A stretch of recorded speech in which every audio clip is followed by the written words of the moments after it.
chilling tales for dark nights.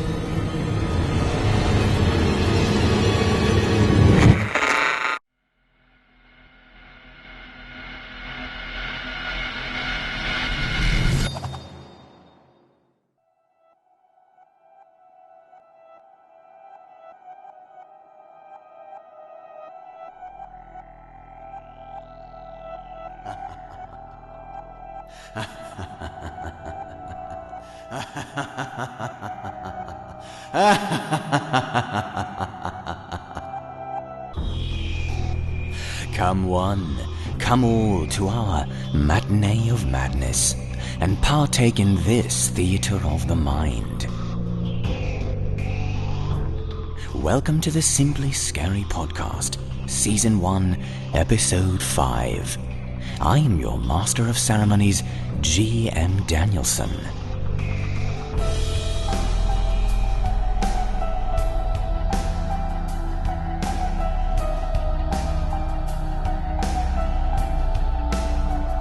Halloween season has come and gone, leaving only the faint scent of chocolate and bloody nightmares hanging in the air. If you're anything like us, you went a bit too far with indulging your thirst this Halloween. Yes, inevitably, we all drink in too much horror media on All Hallows Eve. What's that you say? You thought I was going to say we took in too much of something else? Well, of course we all have our own Halloween poison. Fortunately for you, we know exactly what to snack on during that special hangover from Halloween. And since there's nothing but Thanksgiving and Christmas ahead of us, we offer up 2 generous servings of horrific comfort food. Now, let us begin without delay. Tom has a simple need for a part-time job, and the local burger joint looks like a good place to make a few easy bucks as a busboy. However, meeting the restaurant owner Henry and his shift leader Cynthia leads him into a deadly mystery. Tyler Bowman and author Cole Long cook up something truly grotesque with Welcome to Steinfeld Burger Place.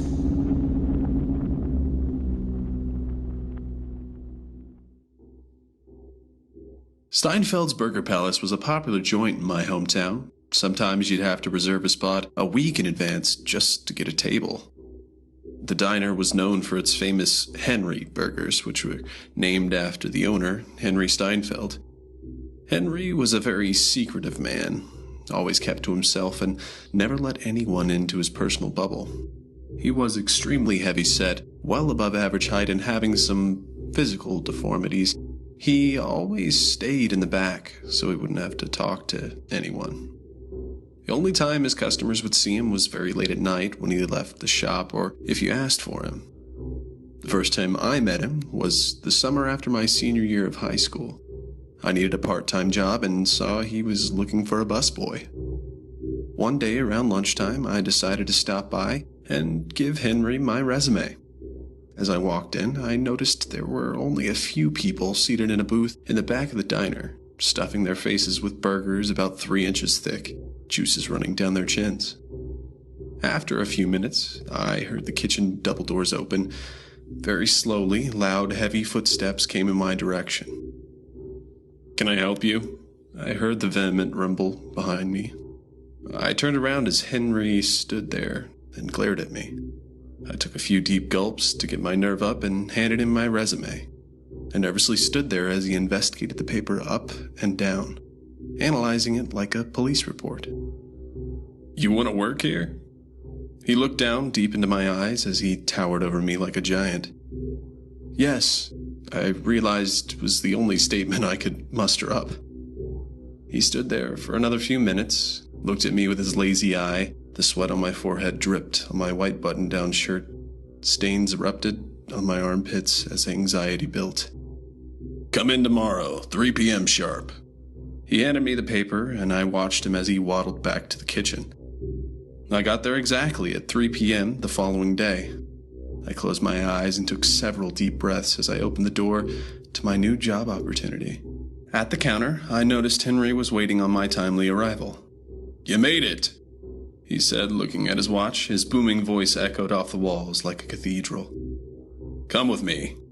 I followed him through the double doors. They slammed shut with force, almost knocked me to the ground. The back of the diner was bigger than what I thought. It reminded me of a warehouse, dark and dingy, with overhead lights that flickered like a heartbeat. As I glared around, I tried to take everything in. I ran straight into Henry. "I'm sorry." I looked down at the red cement ground, embarrassed by my actions. "Here's the kitchen." He motioned all around. "This is where I stay." I nodded. "Over there," he pointed, "is where we keep the meat." There was a silver double door in the back of the kitchen, fastened with a padlock. "I have a couple of rules if you're going to work here." I looked up into his eyes, his right one floating slightly out of alignment. "Rule 1, don't bother me while I'm working." I listened to his every word and watched his every movement. "Rule 2, that back door right there," he pointed at the 2 silver doors. "Never open those. Keeping the meat clean and cool is the difference between keeping the burgers coming and something going wrong and getting shut down." "I understand," I started to say. "Rule 3, don't bother asking me for the recipe for the burgers. It's a secret, and while it's nothing too fancy, keeping it a secret does create a mystery about them that keeps people coming back." He pushed the medium black apron on my chest and motioned for me to go out front. I was greeted by a short, medium-build blonde girl. "Hi, I'm Cynthia," she said as she smiled. Her teeth glistened like a couple of diamonds in the desert. "I'm Tom," I said back nervously. She was a pretty girl, very alluring in appearance, not wearing much makeup, only enough to brighten her eyes up. She also had her hair in a cute ponytail that showed off her model-esque jawline and bright blue eyes. And on the nape of her neck, she had a tattoo of a tiny C. "So, Tom, I'm gonna show you the ropes today." She grabbed her red writing pad. "Most of our customers come in around 5. That is usually our prime time of serving. Henry told me you're only bussing. Am I correct?" "That's right," I said back to her. "It isn't a hard job, but Henry is very precise of how he wants things done." We headed over to one of the empty tables. "I think I already learned that," I laughed at the thought. "Don't worry, you'll get used to him and how he runs things," she said as she smiled back at me. She went on to tell me everything that had to be cleaned up by midnight. Henry, before he left the diner, checked everything to make sure it was up to his standard. She showed me the precise way of cleaning off the tables, making sure the floors swept and mopped every night, and the register money had to stay in the safe under the front desk. The night went by pretty fast. I caught on pretty quickly to Henry's strict rules and policies. Even though my boss was a bit strange, I realized I was going to love this job. The atmosphere was great, the customers were warm and friendly, and I enjoyed being around new people. At 11 p.m., everyone scattered like mice on their way to find cheese. I brushed my face off from the sweat that had built up throughout the night. I could feel my cheeks break out with the heat from the exhaustion of the day. "How do you feel about everything? Do you have any questions?" Cynthia's beautiful blue eyes seemed to shine as she looked at me. "I think I have everything," I said back to her, trying to hide my red, swollen face. "If you have any questions, just remember to ask me in the morning. Have a great night." I watched her through the open window as she walked out of the restaurant to the alleyway. Her ponytail danced along with her slender body. When I grabbed my car keys to leave, I noticed I still had my apron on. I took it off and headed to the kitchen to put it back on the rack. As I opened the doors, I heard a woman's voice around the corner. I immediately stopped everything so I wouldn't be heard. I adjusted my body to see where the voices were coming from. At a slight acute angle, I could see Henry and a big busted brunette woman talking. She was wearing a red crop top, a mini leather skirt, and black high heels. Even being far away, I could see that the mascara was smeared all over her face, giving her a raccoon look. Without meaning to, I held my breath. Towering over her, Henry pressed his hands against her face and brought it up to his. The moment lasted for a few seconds as the woman adjusted her weight, trying to free herself. They both stood there, eyeing each other for what seemed like decades. He reached into his pocket and pulled out some cash. The woman brought out her hand to accept the invitation as he motioned for her to go into the other room with him. Henry pulled off the padlock of the double doors, slightly opened it, and they both disappeared into the darkness. I could finally breathe again. Throwing the apron on the rack, I bolted out of the restaurant. The next day, I intended to tell Cynthia about Henry, the money, and the woman I saw last night, to see what she thought. When I got to the diner, I peeked through the window to see if I could see her, but I only saw a few customers sitting at the counter. The first thing I noticed when I walked through the front doors was Henry limping badly as he walked out of the kitchen. He came straight over to me. Clearly not in a good mood, he said, "Cynthia quit, so you'll have to take over." He eyed me as he walked up to the counter. "I got it, sir," I nervously said. He limped back into the kitchen and I started helping customers. He pulled out hamburgers left and right, mostly the special Henry burgers with the special sauce. My mouth was watering just looking at it. A big beef patty, lettuce, tomato, and a red sauce that everyone said was so addictive. Right before dinner time, when things slowed down a bit, I decided I should try one of these burgers for myself. I asked Henry if he could make me one. He grunted and sent me out on my way as I went on break. I sat down at the very back of the restaurant to have a little bit of privacy. I looked at the colossal burger on the plate with its red juices dripping out. It was the biggest burger I had ever seen in my life. So thick that you had to use a knife to cut it into tiny pieces to eat it. After the portions were right, I stuffed one of the sections into my mouth. The delicate red sauce oozed out, dripping on my chin, and made a spot on my white button-up. I quickly grabbed a napkin and cleaned up the stain. I finally understood why this burger was so popular and addicting. Not only was the burger juicy, the red sauce was warm and sweet, which made the taste buds come alive. I closed my eyes and took in every morsel until the dinner bell rang. The rest of the night picked up and then slowed down again. After the diner rush, it was time to start cleaning up to go home. I grabbed the mop and bucket from the closet to clean the red tile that went the length of the whole diner. First, I wanted to clean behind the counter to get any food that may have dropped. I bent down on my knees and scraped hours-old sauce that was stuck on the tile. I moved the mop back and forth to make sure I got everything. As I stood up, something caught my attention. Wedged in between the bottom of the counter, there was a square-shaped pin.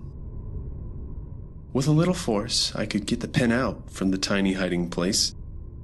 As I turned it over, I saw it was Cynthia's name tag. I laid her name tag on the counter and started thinking. Did she have it on yesterday? I know she had it on because I kept looking at it. Suddenly, I heard a loud banging sound that came from the kitchen area. I grabbed the name tag and stuffed it in my pants pocket. I pretended to start mopping as I peeked through the tiny hole that housed the food. Henry came out of the room with the silver doors and quickly locked it behind him. As I watched him, he put the key in a jar adjacent to the room. This is when I knew I had to know what was behind those doors. During training the night before, I remembered Cynthia said that Henry always left at 11:30 every night. Why? I had asked her. No one knows, and I don't want to find out, she'd reluctantly said and moved on to the next task. I rushed to get everything done as the next few hours ticked by like molasses. The adrenaline went through my veins. inched down from my head to my toes. I played with the salt shakers, pushed them back and forth as I watched the clock. Click, click, click. I heard heavy footsteps as the minute hand landed on 11:30. As I peeked through the little window towards the kitchen, I watched Henry as he walked out of his office. His leg dragged behind him, belly bulging out of his white grease-stained t-shirt, and he was holding a large heap of clothing. Right before he got to the back exit, he grabbed a big black trash bag. He ejected saliva on the concrete floor before he exited the building. When the coast was clear, I quickly went through the 2 doors that led to the back. I knew I only had a little bit of time to explore.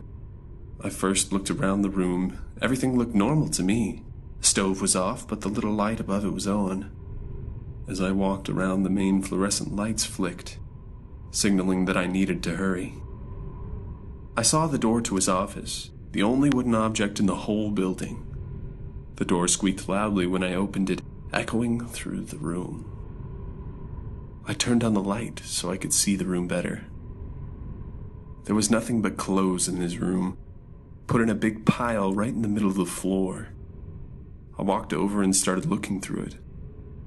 All the women's clothing. There were t-shirts, pants, skirts, shoes, and the most disturbing yet, underwear. As I moved some of the top pile over, I recognized an outfit. It was something so simple, but it stuck with me.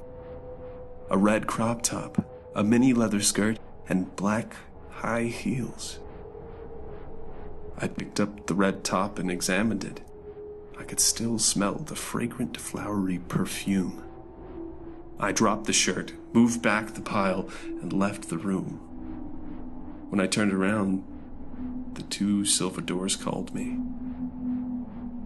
I reached up and grabbed the key that was nestled nicely in the jar. When I successfully grabbed it, I slid the key right into the padlock. It fell on the ground, hitting the concrete floor with force. The doors slowly opened up, showing nothing but darkness. The smell filled my nostrils, sweet, heavy, nauseating. I covered my nose and mouth to try to mask the decrepit, vile smell.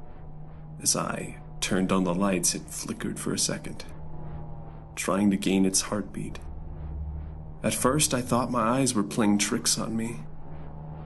But as I blinked 3 times, realizing I wasn't imagining it, on the ceiling there were meat hooks.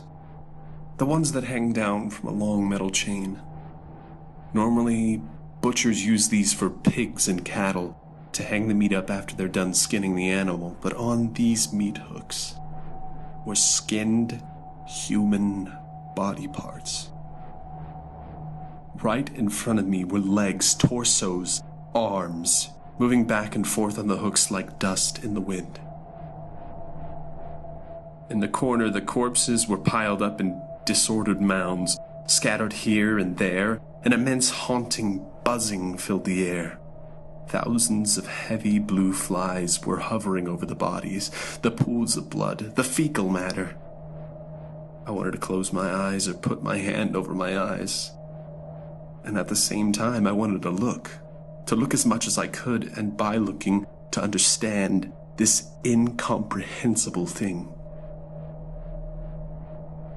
I heard the chains rattling as one of the swaying torsos caught my attention. I slowly walked over to it, trying not to step on anything. In between the monstrous amount of blood was a remnant of skin. On it was the letter C. I slowly stepped away, inch by inch, towards the door, towards the only exit that would get me out of here. When I neared the doorway, that's when I heard the footsteps, coming right towards me. As I turned, Henry was right behind me, making puddles on the concrete floor. When he looked at me, his lazy eye looked towards his creations. seemingly to smile. Fresh is better. But you've never tasted fresh blood, have you? His scarlet-soaked teeth protruded as he grinned at me.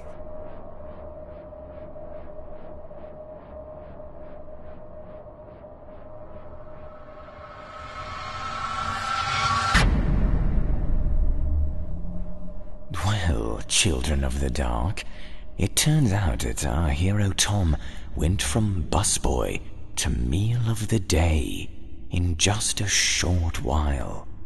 Now you can't say that isn't a business with lots of potential for advancement. As we leave the blood and bodies of our former tale and get cleaned up for our next, let's hear a quick message that will certainly whet your appetite before our next course.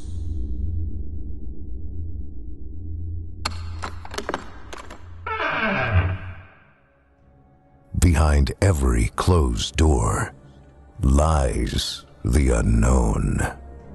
But behind these doors lies the unseen.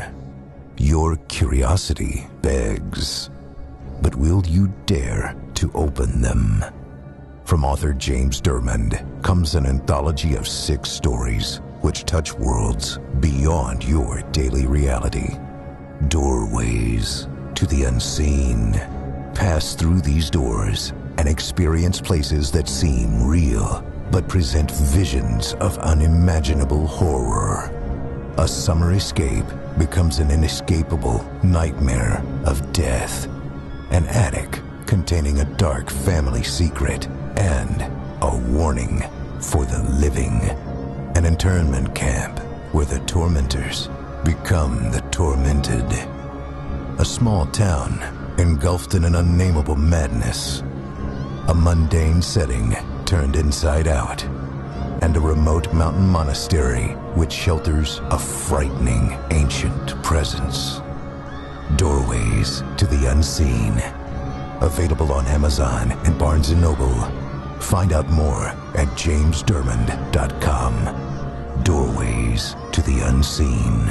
Step inside the hidden, where the unknown and the unimaginable meet. Doorways to the unseen. Available on Amazon and Barnes & Noble.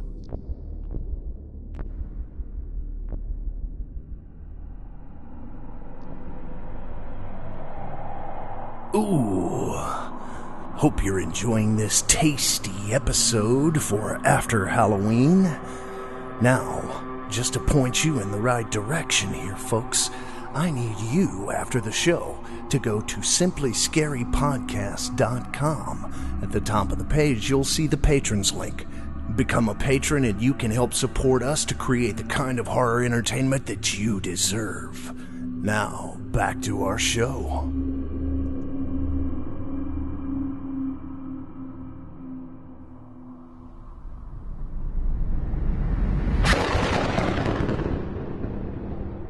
And now for the next dish up for tasting.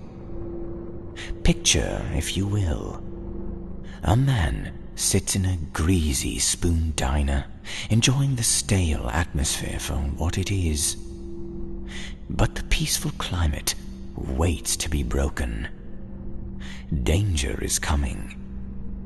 Or maybe it is already there.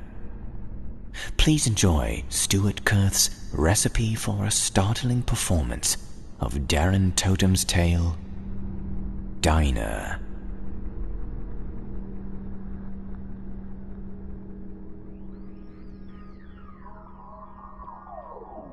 I sat slowly circling the teaspoon around my black coffee, creating swirls of bubbles so perfect their combination had never occurred in existence, would never occur again, yet were the production of something so utterly banal no one would ever appreciate their complexity. This cup was a perfect microcosm of my surroundings. A motorway diner that was somewhere but nowhere. A place where people passed through but never visited. Lives imprinted here for a moment. Yet, like a name written in breath on a window, would never leave a mark on their surroundings. The diner was like an old, yellow, dog-eared photo of itself. Dirty blinds covered the windows, slicing the light from passing cars into searching shafts that crawled across the walls. The tables were shrink-wrapped in scarred, wipe-clean plastic that would require far more than a wipe to clean, and the floor was a disfigured chessboard of black and white parquet grimacing at me with cement cavities. This faded facsimile of Americana was supported by the reproduction 60s jukebox leaning lazily on the far wall, although Enya's Caribbean Blue drifting from the speakers shattered the illusion somewhat. It was a dump, but being the only diner in a 40-mile radius meant that it was busy. Every permutation of every possible decision meant people's lives would crisscross here like tracks in the snow. Their impact only felt until the snow melted. Toilet breaks, rest stops, breakdowns, refueling, and a million other contrivances of consequence drew strangers here. Whatever their motive, I doubted the promise of quality food was one of them. A hunch of smoke clung jealously to the ceiling outside the kitchen door, where a steady stream of plates were shuttled to the tables. The taste of greasy air kept toying with the back of my throat. To me it made no odds. I didn't really care. I wasn't here to eat their food. It was about 9:30 p.m. I'd been sat here in a booth alone long enough that my coffee had become cold, and long enough that my waitress had noticed. Deep red lipstick, violet eyeshadow, red horn-rimmed glasses, and squeezed into a uniform that shouted walking cliché. Though she was a large lady, she had made a better job of shrink-wrapping herself than they had done the tables. The seams of her dress strained as she strode towards me with an air of practiced authority. Her red frizzy hair gently bounced as she approached, thrusting out her large breasts which bounced in unison, albeit not so gently. She looked like something from a Far Side cartoon. I allowed myself a wry smile, and it must have come off as insincere. "Something wrong with the coffee there, darling?" she said, her lazy drawl making it more of an accusation than a question. No, sorry, I was miles away." "You want a refill? This is our busiest time and I can't have you taking up a booth without paying for anything," thudding her coffee pot down beside my cup. She smelled of lipstick and chip fat. I looked past her breast and into her eyes. She was looking for confrontation, so I merely smiled and nodded in acquiescence. Tutting, she poured me another cup, her fat fingers bursting out from under her rings, of which she had many. Her hands reminded me of balloon animals. I noticed no wedding ring though, and through her confidence around men, she must have been married. Divorced now or widowed then, complexity hidden by triviality, like the coffee she poured. She caught me staring at her fingers, and questioning my probing eyes turned fast and made her way back towards the kitchen. I watched her for a moment, angry with myself that I had given her a reason to remember me. Almost in sympathy of my concerns, she recognised someone entering the diner, and squealing with delight gave this rather fat man a warm embrace. He returned the gesture, squeezing both her and the mild annoyance from my mind. The diner had filled up by now, and the atmosphere was thick with conversation. Hushed speech hung in the air like smoke. Anonymous talk that was familiar but at the same time foreign. I liked it here. I was ambiguous like the words. The chatter intertwined like vines, meaning being lost in the noise. A phrase or two recognisable, but the overall effect was like static. One of the purest truths is that you can never feel more alone than when in a large crowd of strangers. This made me feel invisible, and was something I thrived on. Spending much of my time in places like these, you understand how people enjoy being around other people, while simultaneously being alone. No eye contact made, and conversation rarely struck up. Sharing time with others privately. Tonight was different. In the corner was a group of 3, 2 men and a girl. Both men must have been late 20s. Their denims, edged sneakers, and dirty hooded jumpers made them look immediately out of place with the usual trucker clientele. I assumed the girl was the girlfriend of one Possibly both. Her hair was dark, greasy and pinned back in a ponytail. She looked tired and kept pulling the sleeves of her jumper over her hands like a nervous tick. Both men were sat opposite each other, having an intent discussion. They were perched on their elbows, arguing about something or other. As they talked, their eyes wandered through the faces of the diner. They were surveying the customers, gauging everyone, in particular sizing up the men. I knew this, because this is what I did. The bigger of the two had a shaven head with a dusting of stubble that gleamed with sweat. His pronounced jaw and low brow made him look slow, but his intelligence was betrayed by his eyes. They moved fast through the patchwork of faces, analysing the men, summarising who would be the greatest threat and who needed to be controlled. He met my gaze, and immediately his eyes danced from mine with a jolt of disinterest. Most likely due to my small frame and pale, sickly complexion. The smaller of the two was agitated and nervous. He hid his head and eyes underneath his hood and was flicking the tip of a fork off his bottom lip, compounding the neuroticism of the girl who snatched at the fork with one of her small hands. Echoing the girl's anxiety, the fork nervously danced from her grip, across the tabletop, clattering against the wall and landing on the floor. The noise evaporated into the bustle of the evening's trade. But the smaller of the two men froze and glared at the girl. His shoulders hunched, and with slow deliberation he reached across to the girl's hands and squeezed her knuckles until his went white. The larger man reached across and touched the other's forearm, nodding to the oblivious patrons lost in their thoughts and talk. He let go. Her hand whipped back into her sleeve and she wiped the newly emerging tears from her eyes. I looked down at my coffee. I hadn't intended to drink the last cup, and I didn't intend to drink this cup. I found the black liquid more soothing to my mind than my body. I loved how the dark circle absorbed all light, casting no reflection as I stared at it. Almost like it was listening to and contemplating my thoughts. As my coffee gazed back, I felt a pang of hunger deep within me rising to the tip of my throat. This helped sharpen my thoughts. It was now at the peak of the evening's trade.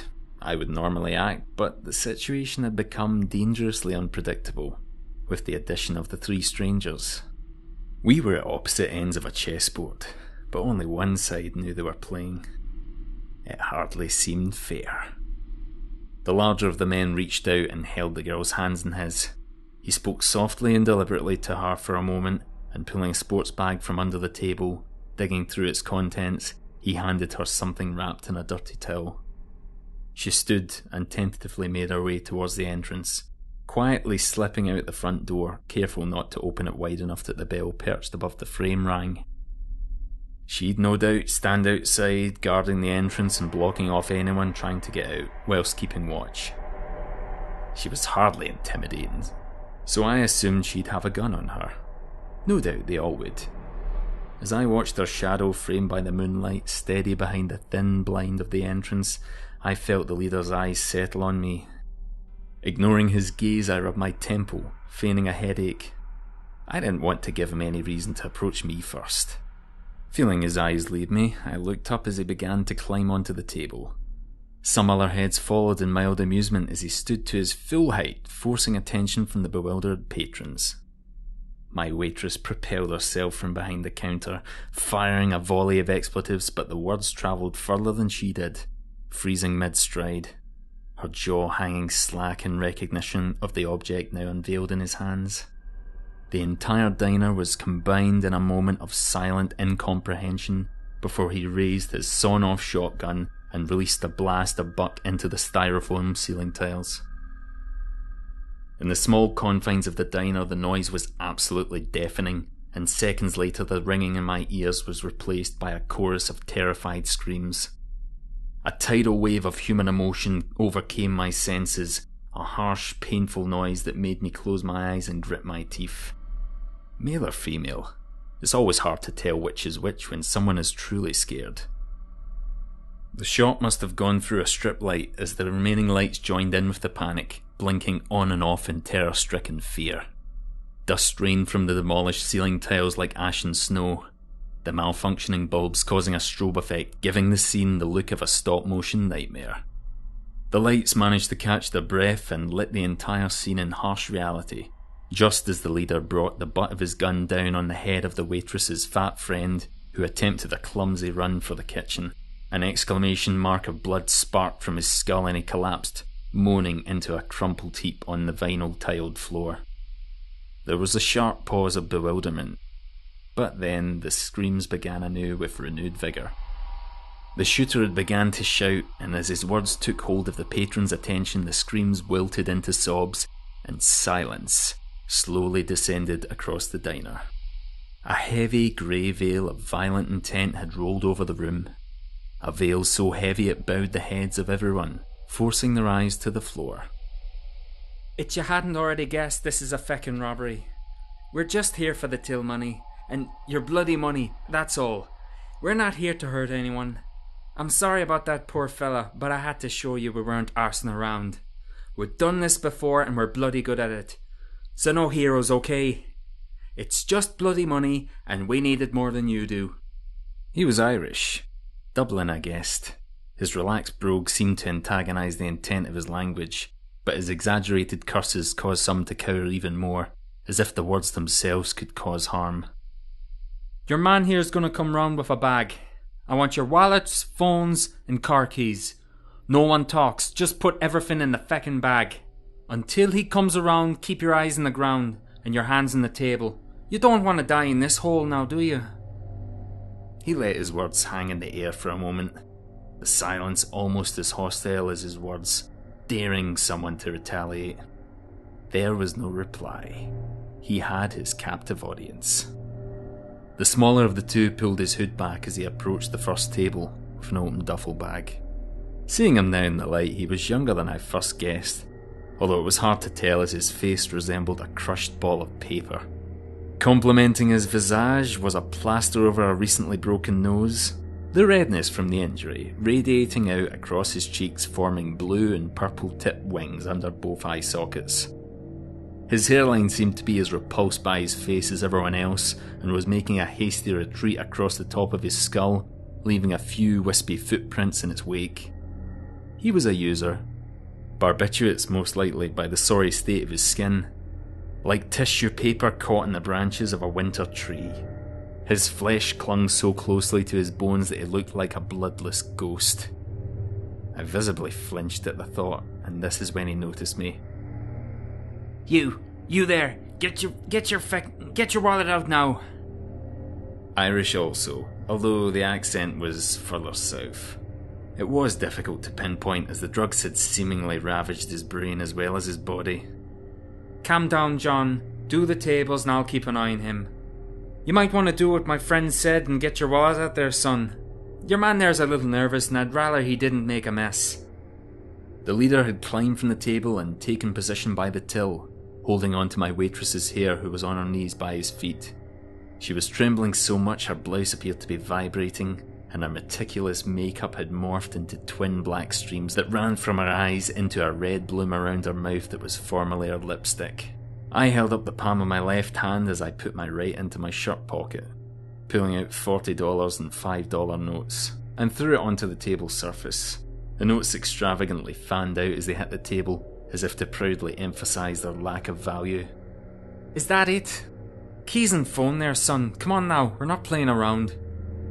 His sentence was punctuated by a soundtrack of sobs as he pulled on the waitress's hair each syllable. She pleaded at me through wide, watercolour eyes. I don't have a phone. I don't have a car.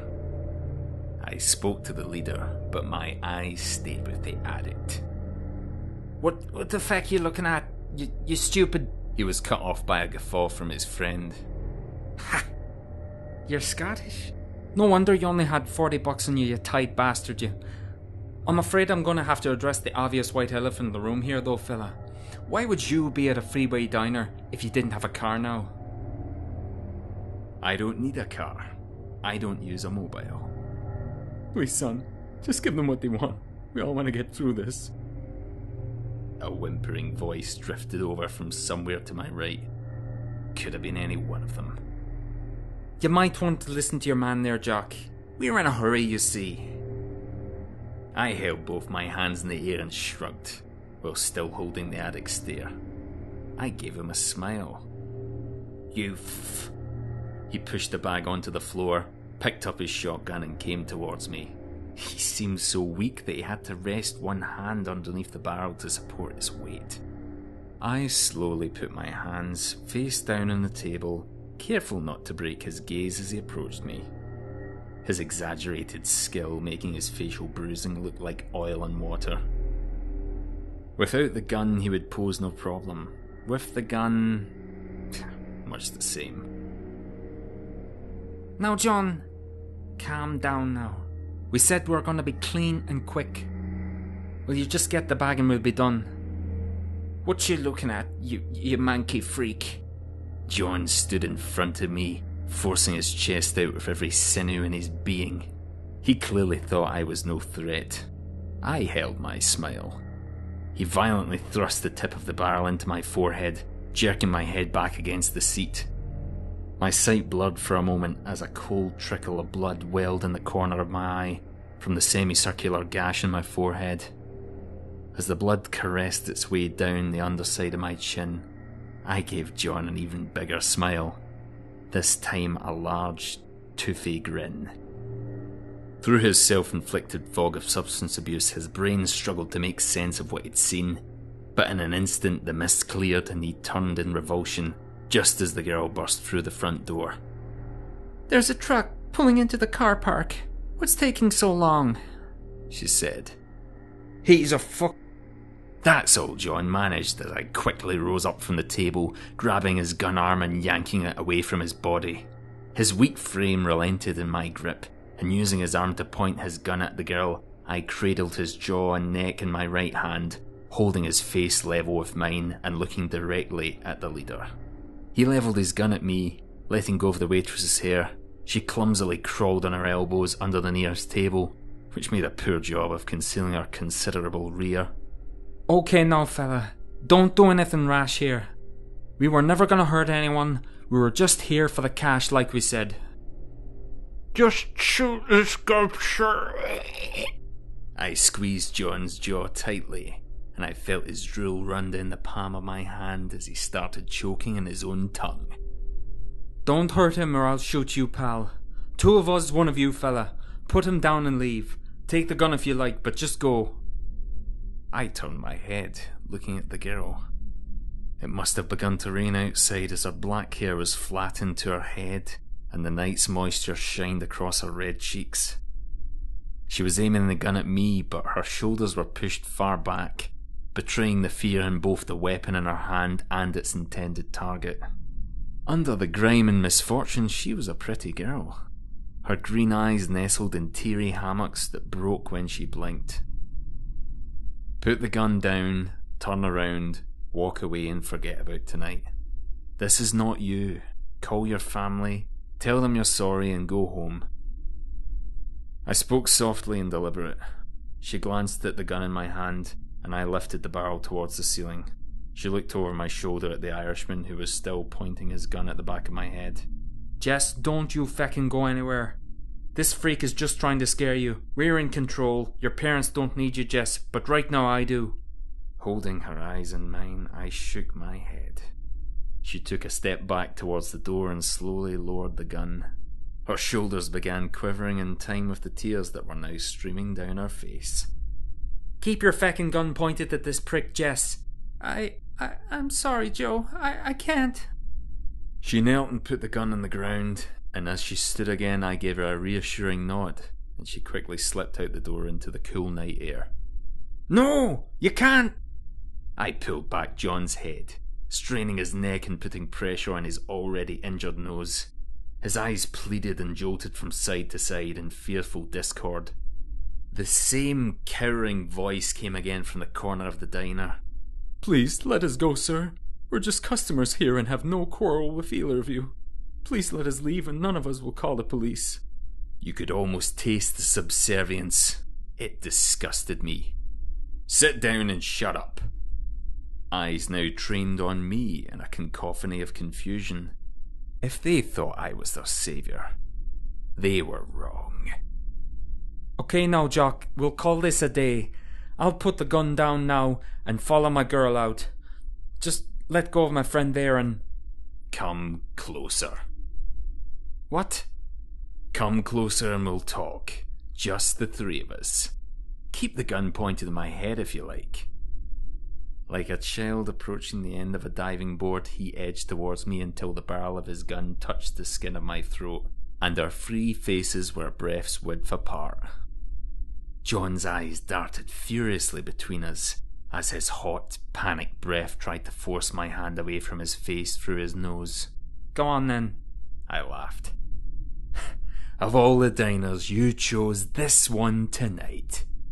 A second passed, and watching my mouth, his pupils dilated fully as I sensed the kinetic motion that would precede him pulling the trigger. I hit him hard in the chest with my right arm and he flew backwards, his thighs hitting the counter, sending him somersaulting behind the till. John startled and began to struggle. Pulling his gun hand back and grasping under his jaw, I wrenched hard, tearing his head from his neck, the only resistance being a slick popping noise. His body slumped to my feet with barely a sound, his sullied blood pooling on the parquet, almost relieved to escape its diseased host. Pandemonium. The 20 or so patrons nervously exploded from their seats, searching for any exit they could find. Elbows flying and necks straining, they climbed over each other like frightened ants to reach the perceived safety of the dark. One man went straight through one of the main windows. A crescendo of grunts and smashed glass followed him into the light summer rain. More followed in his wake out the window, landing on his prostrate form, crunching glass into his back as he struggled to catch his breath. The blinds blown by the breeze swung up towards the ceiling, almost as if they would do anything to stay away from the night, followed by the cool air and the swirling rain. The waitress was on her knees trying to coax her friend from his stupor. He came to, and whilst she tried to lift him, pain caught up with his consciousness and he wailed out in agonised confusion. Her tears had melted her makeup into the mask of a nightmarish mime, and as he focused on her for the first time, he cried out again. I dropped both the gun and John's head, stepping over his legs as she recoiled behind his torso. As I walked on, she quickly scurried out the open door into the screams of the night, leaving her friend mumbling incoherently as I turned my back. I rounded the till and found the Irishman, face down, his left shoulder clearly dislocated, his right arm outstretched to his gun lying just out of grasp. Squatting down beside him, I picked up the gun, checking on the fresh shell in the chamber. Attention on the weapon, he shook his head from side to side, as tears fled from his eyes in absolute terror. Please don't hurt me. I'm sorry. I won't ever. Don't apologise. I admire you. You take what you want, just as God. No, just as nature intended. Just as I do. I grabbed him by the throat and lifted him up against the thin wall, looking directly into his eyes. The injured trucker had regained his senses and was wailing as he slipped drunkenly about on the tar-like blood that had streamed from the headless corpse at his feet. Still holding the Irishman's throat, I aimed the shotgun at the trucker's head and pulled the trigger, removing his face in a cloud of red mist. His body collapsed to the floor, limbs twitching and jerking independently of his control, oblivious to the fate of their host brain. The Irishman writhed and strained in revulsion at the scene. He'd obviously never seen what appliance of his threats could do, and it was unlikely he'd appreciate the irony of his present situation. What are you? An invitation of blood had spilled down his face from a deep gouge above his right eye, and I could feel the steady anticipation rise in my body. I fought to hold it back, but the excitement rolled up my back across my shoulders and into my arms, inadvertently tightening my grip around his throat, as if the very thirst were impatient itself. I leaned into his ear and whispered the last sentence his brain would ever be able to comprehend. "There's always a bigger fish." I grabbed him by the hair and pulled his head back, exposing his neck. The sinews of his muscles rippled across his skin, slightly pulsed from the blood being forced through his veins. His elevated heart rate almost sympathetic to my thirst, tempting me from within. He closed his eyes tightly as if hiding his mind would blind the pain. They all did. My chest swelled as I let the thirst take over and bit into his throat and tearing away at the skin, muscle and cartilage. Like a rose waking in the dawn light, his neck opened invitingly for me, blood pulsing from the wound. I put my lips to his throat and drank greedily. With each gulp I felt a warm wave washing through me, filling me with life as the Irishman slowly faded. As the flow stemmed, I squeezed his abdomen hard, and the stream gained in strength once more before finally dying. I pulled my mouth away and arched my back and screamed out into the air of the almost empty diner. Thirst now satisfied, relinquished control over my senses, and I looked at my prey as the last of his life left him. The fear was gone from his eyes, although there was no peace. A purely human invention to give meaning to the emptiness of death. His brain simply had stopped forming discernible emotion as his synapses slowly misfired. I released him into oblivion with a quick turn of his head and lay his body gently on the floor. As I walked into the cold night air, I looked towards the sky, letting the rain wash the fast congealing blood from my mouth and neck. The clouds gently glowed as the rain fell in infinite, exquisite patterns onto my face. I smiled and closed my eyes, enjoying the moment.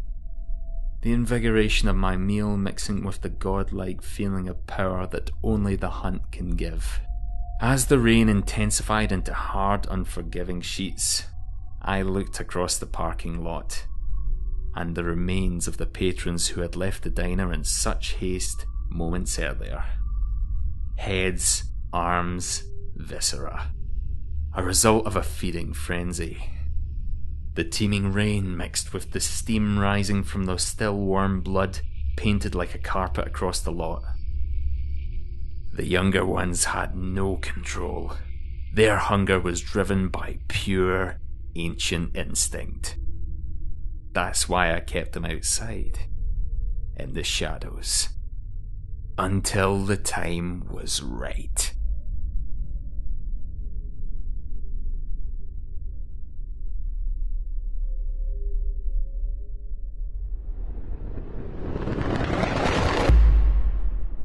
So we see, listeners, that in some diners the best meal isn't always on the menu, and you may have to turn to your fellow customers for something really satisfying.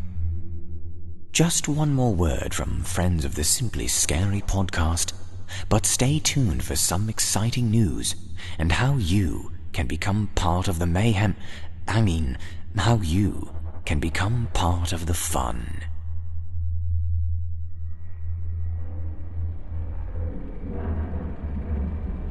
Would you like to get your business, project, or event in front of the Simply Scary podcast audience? Hundreds of thousands of fans of our show hearing your message. Think about it.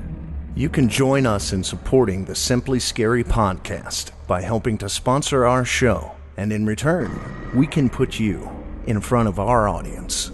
Contact us today for a free consultation. Go to simplyscarypodcast.com and click on the advertise link at the top of the page. You can set up a free consultation with us to decide what's the best way to represent your idea in front of our audience. And you get to support incredible broadcasting like we provide here on the Simply Scary podcast. So contact us today about a free consultation. Go to simplyscarypodcast.com and click the advertise link at the top of the page.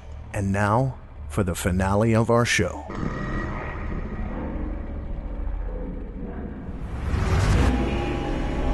Welcome back, listeners.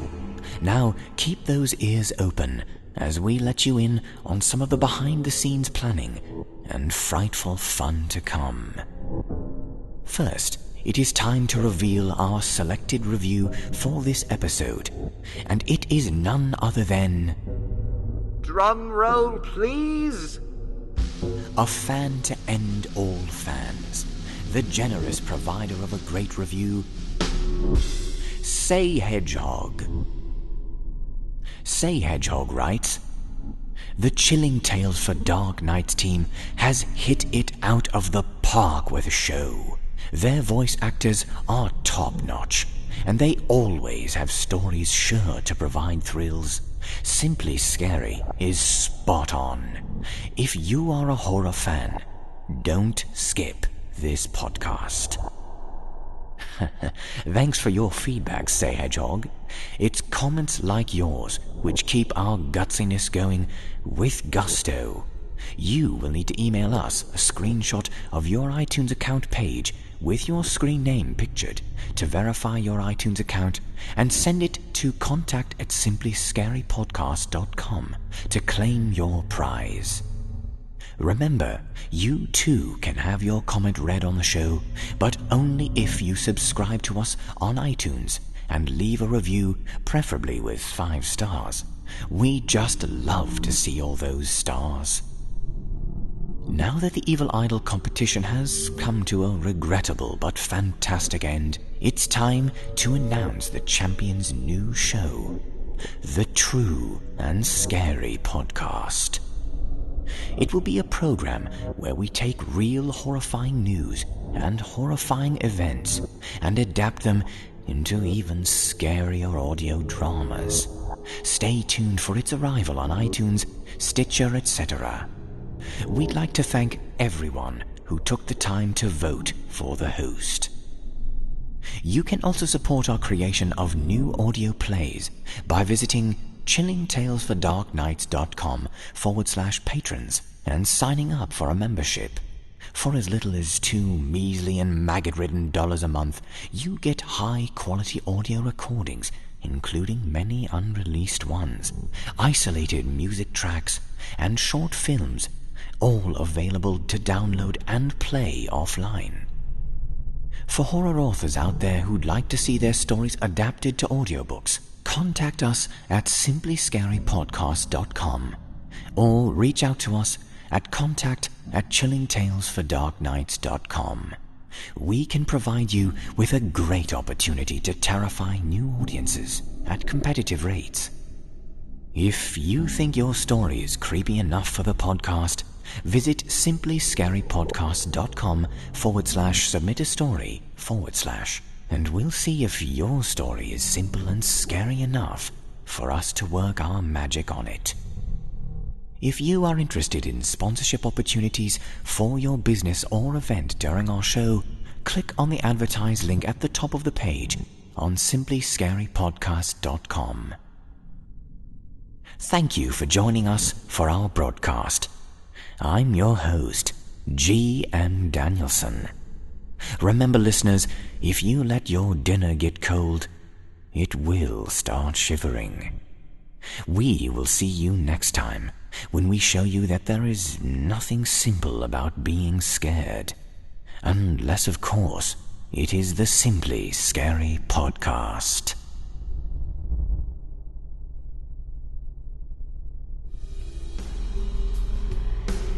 This is executive producer Jesse Cornett. If you like what you hear, be sure to check out more from these authors at simplyscarypodcast.com. There you can find all information regarding the show and the stories appearing here in our podcast. The Simply Scary Podcast is a production of Chilling Entertainment. The Showcase is written by Jesse Cornett and Dustin Kosky and produced by Jesse Cornett. The host of the Simply Scary Podcast is G.M. Danielson. Original music during the show by Jesse Cornett.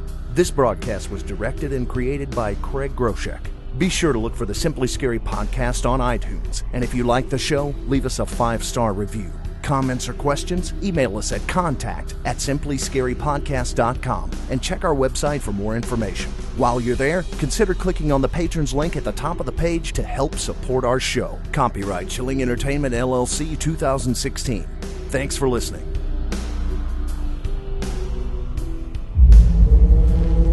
Chilling tales for dark nights.